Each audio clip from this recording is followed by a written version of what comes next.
Hi guys, hi, how's it going? How y'all doing today? Hopefully today finds you well. Today I am ranking another brand in my collection, and it is Anastasia Beverly Hills, better known as ABH by me. I say ABH all the time. I think that a lot of us say ABH, and it was so funny because I was helping a guest in Ulta one time and I said, "Oh, you can find that over in ABH," and she was like, "What?" I forget sometimes that not everybody knows what ABH means, but today I'll be ranking my ABH collection. I do have 11 palettes in this collection. I did have like 15 at one point in time, but I have since decluttered several, so I only have 11 to rank. This should be nice and fun and easy, but I like to talk, so I'm not going to say it's going to be short because it probably won't be short. I hope that you're here for it though. For those of you new here, hi, my name is Donna. I'm a lover of all things high and colorful beauty and self-care, and ultimately this channel, this is what we do here. This is my self-care. I love coming out here, talking to you about the good, the bad, the ugly, all the things coming into my collection, leaving my collection, anything that has to do with beauty and makeup and skincare and all the things, but mostly makeup. I love to talk about here. So if you love to talk about makeup, I think that you've found the right place to be. I'm kind of a kick in the pants to hang out with, and I hope that you'll want to stick around. With that said, let's roll into the video where I'll be ranking all of the palettes in my ABH collection. All right. So I have 11 palettes in my ABH collection. I have to be honest with you guys, like my last one and my first one were super easy for me, but the ones in between, especially the bottom half, were kind of hard. I don't know. I kind of feel like they all kind of sit in this same place in terms of how my mind thinks of them. Real quick pause and tell me what your favorite and least favorite ABH palette is in your collection. I would love to hear from you. With that said, let's jump into this. So the number 11 palette that I have in my ABH collection, coming in dead last, would have to be Rose Metals. This is one of the newer ABH palettes, right? It only has 12 shades versus 14 shades. It didn't come with a brush, which is something the old ones came with, which no loss there. If I'm honest with you, those brushes were always terrible, always terrible. But this, I was so intrigued by this color story. It looked very fall and really pretty, but every single look I got from this palette was dark and really kind of dingy. And you know, I knew that there was going to be some dark looks because this side of the palette is very, very dark, but even some of these lighter tones were also very dark in an eye look. And every single time I wore this, it looked more dirty than it looked put together. In my review of it, I think I called it industrial. Like all of my looks looked very industrial. And while I am a fan of industrial in a home, I'm not a fan of industrial on my eyes. So this would have to come in dead last. That said, because that clued me into reminding myself, all of these palettes, I do have a review series on my channel. For those of you new and don't know, I do have a review series on my channel where I go through the palettes in my collection and just kind of spend some time with them, use every single shade, create multiple eye looks, and review those palettes. Every palette in this collection has been reviewed. So that palette series is called Palette Roulette, and it is linked down in my description box under like playlists, most popular playlists or something like that. It's linked down there. Some of those aren't super easy to find. Some of those, like this one specifically, you have to actually search because it doesn't say ABH in the title, I don't think, but all of them more recently do. That said, tangent aside, my number 10 palette, spoiler, was Norvina. This one I think struggled with because I really do love the thought of a purple eyeshadow palette, and purple is one of my favorite colors to wear on my eyes. It's one of my favorite colors, period. But I think that they tricked us with this palette with the cover because this is not a purple palette. The two purples, well, I guess you could quasi say three purples in this palette. This is kind of purple, but it's very, very dark, blackened, like almost maroony purple. This is a beautiful purple shimmer. And then there's this which is actually more periwinkle, and it's a satin that Anastasia does well, but also I wanted it really, really a lot to be a matte, and it just has this sheeniness to it. It is matte, but also not matte. They have this like sheeniness to this that is pretty, but I didn't find suited my old eyes very well as far as like a crease color goes. And I am a hashtag purple is a crease color kind of person. So I don't know. I was just really disappointed because it really wasn't a purple palette, and it was marketed as a purple palette. Now, do I like these shades individually? Yes. Do I like this as a whole, as a palette? No. And it is, besides this one of the palettes that I pull for the absolute least in this collection. I would say that there isn't a shadow in this palette, which is another reason why it comes in at number 10. This isn't a palette that I think of when I think of pulling any of my ABH shades ever. Even that periwinkle isn't a shade that I think of when I am in need of a good periwinkle, because it's just not a good periwinkle in my humble opinion. So that palette comes in at number 10. Number 9 for me is going to be the Carli Bybel palette. This palette, there's a lot of reasons why this palette is number 9. Number 1, this packaging. I appreciate that they steered away from the felt packaging. I do not appreciate that this packaging looks like holes. Do any of you have the same kind of thoughts and opinions on like I can't watch a lot of people like pimple popper videos, or like popping their loved ones' pimples, whatever, that grosses me out like no other. And the front of this palette reminds me of that for whatever reason. I mean, it's pink. I think it's supposed to be pearls, but it doesn't look like pimples or holes, but it reminds me of pimples or holes. Why this is in my collection, and I think I said this in the last video that I recorded today that you may or may not have seen. If you've seen it, I'll pop it up here, but it's the repurchase or not, the most recent repurchase or not that I did. Why this is in my palette collection, I have no idea, besides the fact that it was an ABH palette, and at the time that this came out, I was collecting ABH palettes. This palette color story is just boring. It's just so boring. The only 2 shades in here that I like are these 2, or that I love are these 2 here. And I occasionally will pull for this one as well. But these 2 specifically look the exact same. So why they're in the palette, I don't know. These 2 mattes are beautiful, but these 2 mattes also kind of could be the same. Only one leans a little bit more pink and one leans a little bit more brown, but they're both kind of this like corally colored orange. This one is supposed to be, I think, and it wants to be a brown. It's just not in an eye look.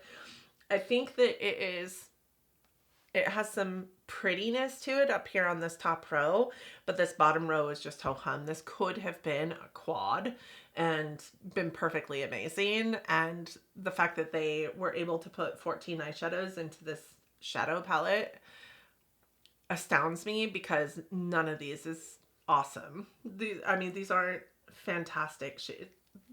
It's just a boring color story. Yes, I knew the color story when I purchased it. Again, I think that I only purchased it because at that time I was collecting ABH palettes. The difference, the thing that makes this number 9 versus number 10 or 11 is that I do pull for, 3 shades out of this palette, but the rest of it could go, like I said, it could have been a quad and been perfectly amazing. I think it's a good time also to let you know that I have the Norvina collection in a separate section in my palette collection. Like, I actually have them ABH by Norvina versus just ABH in my palette collection, so I won't be talking about any of those in this ranking. Number 8 is going to be Soft Glam. And I know, like, this is such an iconic palette. it is a palette that I just don't pull for a whole lot. Again, I'm gonna say, like, I had a really hard time with this latter half of the ranking because I think that all of these kind of play, specifically these two and the next two, kind of play in my mind in the same place, in the same ranking as far as my likes and dislikes go for my eyeshadow palette collection. Like, I don't want any of those four to be gone out of my palette collection, but I also don't think I'd repurchase them if they were gone. And I also know that they come in before the last two because I do pull for them occasionally. This is a really great palette for like a nice warm brown to come out of if I want one of my browns to be a little bit more red in tone than what I've got in a palette that I'm working with. I will pull this. I also really, really love these two shimmers here. And this is a really pretty kind of like white gold shadow. But like from a color story perspective, I think that you all have heard me say this by now. I love oranges and reds, purples and pinks on my eyes. I don't love golds. And this has a lot of gold or goldish leaning tones to it. I mean, 3 of the shimmers in this palette are gold. So that is, I think, the biggest reason why this comes in at number 8 is just because of the sheer redundancy of this palette, in my humble opinion.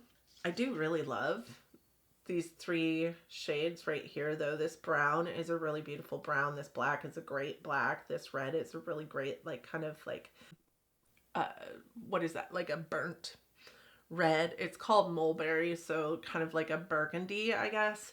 It's really pretty. The next one I have would have to be Modern Ren.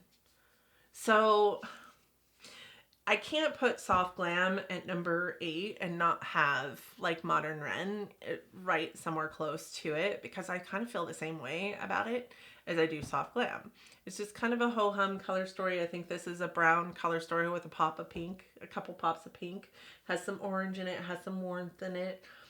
I think that this is a really great palette. I have used this palette so much, but if I had to pick a palette that I was going to do like a pan that palette and see it just leave my collection, one that I enjoyed using but wouldn't mind parting with, it would be this one or Soft Glam.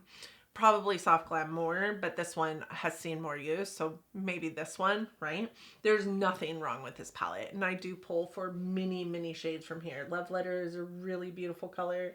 This one right here, which is called Venetian Red, is a really beautiful color. I really love this shimmer here. It's a beautiful, beautiful champagne pink shimmer. It's less gold than Soft Glam, which is what makes it, you know, number 7 versus number 8. But it kind of is boring, right? And this was the shit back in the day. This was the palette to have back in the day. And I just don't feel that about this palette anymore. But I do love these colors on my eyes more than I love the colors in the Soft Glam. So it comes in at number 7. Number 6 is Subculture. Do not get me wrong. I love this palette, and it being number 6 I feel some sort of way about, but I love all the palettes in front of it just a little bit more. I love the grunginess of this palette. This palette does have a dud. It has actually 2 dud shadows. I feel like these 2 shadows right here are awful shadows. I want them to work so bad, but they always get like hard pan on them, and they're hardly visible at all on an eye look. So that said, I love this palette. Like, these are my grunge color story dreams when it comes to a palette. It's just a palette that I pull for not very often. This palette has seen a lot of use as well. I think that you guys can see that. But it is a difficult, more fickle palette to deal with. And if it was any worse than what it is, it would probably have come in at number 11. But I have had not the problems that everybody else has had with this. I mean, obviously I've used it a ton, and it's not, I did order this when it launched. it was the first palette that I set my alarm for back in the day when we were setting alarms so that we could take place, so that we could be one of the first to have the launches as they came out, because maybe they were going to be limited edition. We were scared that they were going to leave. It is one of the first ones that I set my alarm for. I wanted this palette so bad. I haven't had the struggles with it that a lot of other people have had, but I'm also a very delicate touch when it comes to like my eyeshadows. Like I don't dig in and I don't twirl. I just kind of tap in, right? So maybe that's the reason why. But I do have some struggles blending with this. You have to be very particular, which is why it is coming in at number 6 versus further on in the line. If they had a better formulation but the same exact color story and I had that palette, it would probably be closer to top like 3 or 4 in my palette collection. So I love this palette, but it is coming in at number 6 for me. At number 5, I have the Alyssa Edwards palette. This one is just a color lover's dream. It has a really beautiful black in here. It has a really beautiful white in here. For the longest time, this was the best white that I had in my collection because it truly is a really great white eyeshadow. It has all the pops of color that a color lover needs, wants, desires, and every single like shimmer in this palette, which there's only 3, has a companion matte. But I think that that is why this palette is coming in at number 5 versus further on in here. Is I wish this colorful palette had some more shimmers to go with it, because yeah, you can do a really beautiful eye look with these shimmers, but I mean, I wish we didn't have this gold shimmer. Who needs another gold shimmer? I mean, truly, you can find that in any of your palettes, but I just wish that there was more shimmers in here to go with some of these beautiful punchy mattes, and I think that's why this one comes in at number 5, but I do love this palette. So number 5 and number 4 for me kind of flip-flopped throughout this time, and the reason why is because number 4 for me is Sultry, and Sultry is such a boring color story, right? So I love the color more, obviously, because I'm a color lover. But at the end of the day, I pull for this palette way more often than I pull for the Alyssa Edwards one.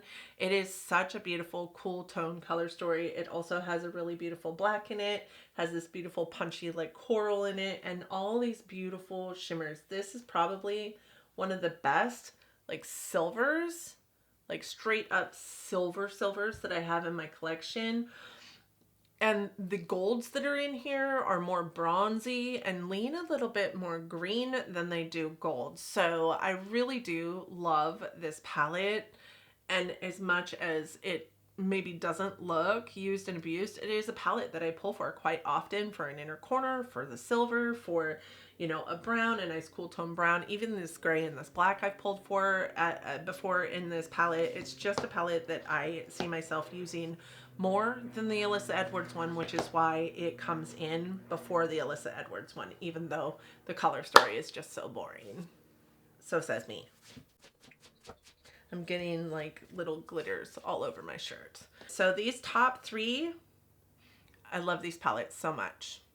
They live at the top of my ABH deck because I love them so much. I could go hand in hand with which one would come in first, honestly. But I had to rank them in some way. So when I really sat down and thought about it, number 3 would be Nouveau. Nouveau is so pretty. This is such a beautiful, like kind of sagey green color story with that beautiful pop of coral in there, right? It is a boring, neutral color story without being a boring, neutral color story. I really love this palette so much. This green is beautiful. This is honestly a really beautiful like bronzy shade. This is a beautiful pink. This is a beautiful green. I mean, they're all just beautiful. And I really like the fact that they went down to a 12 pan, bigger pan eyeshadow palette type of situation with their palettes. Took the brush out because again, the brush was kind of crap anyways. This lavender, as much as I thought when I saw this palette, oh, super green palette with a pop of purple, that is such a beautiful lavender. And I mean, truly pigmented for what it is. And I loved using it on an eye look. So this came in at number 3 for me because it's just such a fun palette, really easy to use, and I have such a great time and love every single eye look I get out of it. Number 2 for me would have to be Cosmos. I went back and forth with whether this should be number 1 or not, but at the end of the day, I don't think that this palette has enough mattes in it for my liking. Again, if you've been around, you know I kind of like a 50-50 mix for mattes and shimmers, and this one just doesn't have it. It doesn't. It's almost there, but it doesn't have it. I feel like some of the shimmers don't have a matte to lean on, to be honest, but I can make it work. I can make it work. This is such a beautiful eyeshadow palette. It is just such a beautiful eyeshadow palette. I kind of feel, though, like these two mattes here are a little disconnected from the palette. I think that's why it came in at number 2 for me versus number 1. I really love this palette. Everything I put together from this palette looks just very ethereal, almost unicorn-esque, and I love that about it. When I was a kid, my whole bedroom was unicorns. Purple and unicorns, because I loved unicorns, and that is why I love that palette. It is totally otherworldly, in my opinion. All the eye looks that I get are definitely very fairy-like. And my number 1 palette, which I think has been my number 1 palette, pause, let me know what you think my number 1 palette is. I think this has been my number 1 palette for years. I have done an ABH ranking in the past. I'll put it up in the cards, and I believe anyways, and I'll put it up in the cards, and I think the last time I ranked ABH, this was my number 1 palette also. It's Jackie Aina palette. Like, I just don't think that they'll ever top this palette in my mind. It's just it's flaking everywhere. It's just really such a beautiful palette. It's got a lot of color in it, but it's also got the neutrals in it. It's got some surprises in it. Every matte has a shimmer to go with it. Every shimmer has a matte to go with it. It's very anchored. It's very well-rounded. And I just happen to think that it is the best that ABH has put out ever. So yeah, let me know what you guys think. With that said, that is it, you guys. That is it. That is all I have for you. That is my ABH ranking, and I hope that you enjoyed it. I've done a couple other of these rankings, and I will go ahead and link those in the cards for you. I hope that you go and watch them. Let's see, I think I've ranked Huda, I've ranked Lunar Beauty. I'm trying to come up with these different things that I've not done in a very long time or haven't done before on my channel, because I'm on a no-buy-year. I'm on that adventure. So I want to make sure that you guys are getting, some content that is maybe just a little bit out of my box. I know that a lot of people do these rankings, but it's been a long time since I've done rankings. And I think at the end of the day, I only ranked ABH and Anastasia Beverly in the past, but now I'm going through every single palette in my collection. If there's more than 3 in that brand's palettes in my collection, I'm ranking them. That said, that's it. That's all I have for you. I won't keep you here any longer, but I do hope that you and yours are well. I hope that you and your family are safe and healthy and getting along as best that you can. I hope that you are loving each other, being kind humans, and living your best life. And until next time, bye friends.